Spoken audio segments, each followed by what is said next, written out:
Investigators have released new information about the gunman who killed 8 people in a mass shooting in the US FedEx facility. The man's mother has warned police a year ago about his potential for violence. Daryl Forges has the details. Throughout the day on Friday, we've learned a lot of information about the shooter and that he also was a former worker of this FedEx facility behind me. But also throughout the day, we learned some new information about the victims who lost their lives. They range from ages 19 to 74. This as the country continues to mourn yet another mass shooting.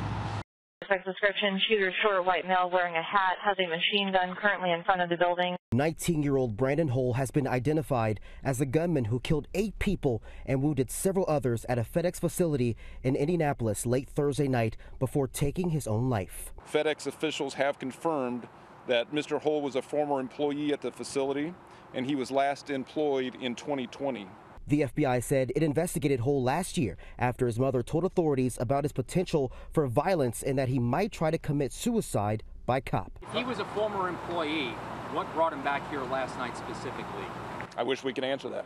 Federal investigators combing through evidence at Hull's home, seizing items in the search for a motive. The work really begins trying to establish some of that and see if we can figure out some sort of motive in this, but we don't have that right now. Now, for the 5th time during his presidency, President Joe Biden ordering flags to be flown at half-staff.